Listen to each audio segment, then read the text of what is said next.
আসসালামু আলাইকুম কৃষক ভাইরা, নবীন কৃষক চ্যানেলে আপনাদের স্বাগতম। ধান চাষের জমিতে আগাছা একটি বড় সমস্যা। এই আমন মৌসুমেও ধানের জমিতে প্রচুর আগাছা জন্মাতে দেখা যায়। কিছু গবেষণা মতে সময় মতো আগাছা দমন না করলে 20 থেকে 80% পর্যন্ত ফলন কম হতে পারে। বাজারে নানা ধরনের আগাছানাশক পাওয়া গেলেও আজকের ভিডিওতে আমরা জানাবো সবচাইতে কম খরচে এবং সবচেয়ে ভালো করে কিভাবে আগাছা দমন করা যায়, কিভাবে ঘাসের বিষ বা হার্বিসাইড ব্যবহার করবেন, কখন ব্যবহার করবেন, আর কি কি সতর্কতা মেনে চলবেন এসব নিয়ে।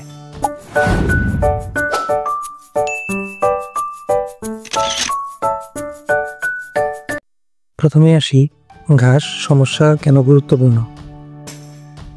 ধান গাছ প্রধানত 16টি খনিজ পুষ্টি উপাদান গ্রহণ করে। এর মধ্যে কার্বন, হাইড্রোজেন এবং অক্সিজেন বাতাস ও পানি থেকে আসে। বাকি 13টি উপাদান মাটি থেকে আসে, যা গাছের বৃদ্ধি ও ফলনের জন্য অত্যাবশ্যকীয়। ধানের জমিতে ঘাস এই খনিজ উপাদানগুলো গ্রহণ করে, ফলে জমিতে পুষ্টির ঘাটতি হয়।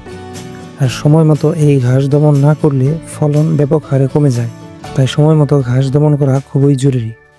আগাছা দমনের জন্য প্রথমেই ঘাসের ধরন চেনা দরকার। ঘাস জাতীয় আগাছা: দূর্বা, খুদে শ্যামা, বড় শ্যামা, আঙুলি ঘাস ইত্যাদি। অন্যান্য আগাছা: চেচরা, হলদে মুথা, জয়না, বড় চোচা ইত্যাদি। এই আগাছাগুলো ধান গাছের সাথে প্রতিযোগিতা করে এবং তাদের বৃদ্ধি ও ফলন কমিয়ে দেয়। তাই ধান চাষের সময় আগাছা দমন করা খুবই জরুরি। আজকের ভিডিওতে 2 ধরনের ঘাসের বিষ নিয়ে আলোচনা করা হবে। নাম্বার 1, ধান লাগানোর পর বা প্রি ইমার্জেন্স হার্বিসাইড। এগুলো আগাছা জন্মানোর পূর্বেই দমন করার ক্ষমতা সম্পন্ন।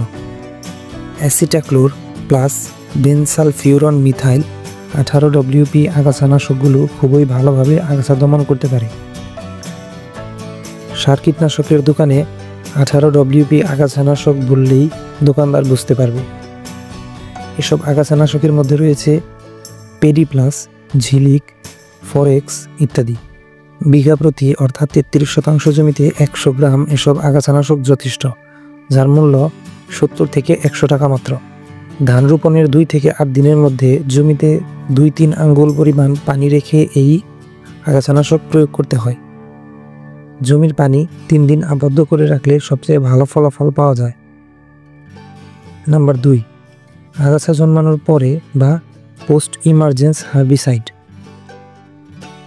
আগাছা জন্মানোর পরে দমন করার ক্ষমতা সম্পন্ন আগাছানাশক এগুলো: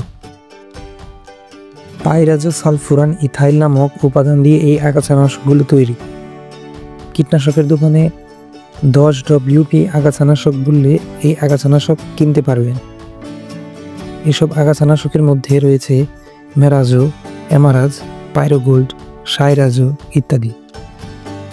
1 বিঘা বা 33 শতক জমিতে 50 গ্রাম আগাছানাশক যথেষ্ট। 25 গ্রামের একটি প্যাকেটের দাম 40 থেকে 50 টাকা মাত্র। ধান রোপণের 7 থেকে 15 দিনের মধ্যে জমিতে 2 থেকে 3 আঙ্গুল পরিমাণ পানি রেখে এই আগাছানাশক প্রয়োগ করতে হয়। জমির পানি 3 দিন আবদ্ধ করে রাখতে পারলে সবচেয়ে ভালো ফলাফল পাওয়া যায়। আগাছানাশকগুলো প্রয়োগের উপায়: এই ঘাসের বিষগুলো নিয়ে আলোচনা করার একটি প্রধান কারণ হলো এগুলো জমিতে প্রয়োগ করা খুবই সহজ। যতটুকু ইউরিয়া দিয়ে সম্পূর্ণ জমিতে ছিটানো যাবে, ওই পরিমাণ ইউরিয়ার সাথে মিশিয়ে পুরো জমিতে এই বিষ ছিটিয়ে দিলেই হবে। আগাছানাশক প্রয়োগ করার ক্ষেত্রে যেসব সতর্কতা অবশ্যই মাথায় রাখবেন: খুব গরম ও রোদে আগাছানাশক প্রয়োগ করা যাবে না। একই জমিতে একাধিকবার আগাছানাশক ব্যবহার করবেন না, এতে ধান গাছের ব্যাপক ক্ষতি হয়। মাত্রার অতিরিক্ত আগাছানাশক ব্যবহার করলে ধানের চারা ক্ষতিগ্রস্ত হবে। ধানের চারা খুব ছোট থাকলে বা দুর্বল থাকলে আগাছানাশক প্রয়োগ না করাই ভালো। ঘাস বেশি হলে আগে হাত দিয়ে নিড়ানি দিন, তারপর আগাছানাশক প্রয়োগ করুন। এই ছিল ধানের জমিতে ঘাস দমনের জন্য ঘাসের বিষ ব্যবহারের সহজ উপায়। ভুলভাবে ব্যবহার করলে লাভের বদলে ক্ষতি বেশি হবে, তাই সতর্কতা মেনে চলুন। ভিডিও ভালো লাগলে লাইক দিন, শেয়ার করুন আর সাবস্ক্রাইব করে পাশে থাকুন, কারণ আমরা আছি আপনাদের কৃষি ও প্রকৃতির সেবায়।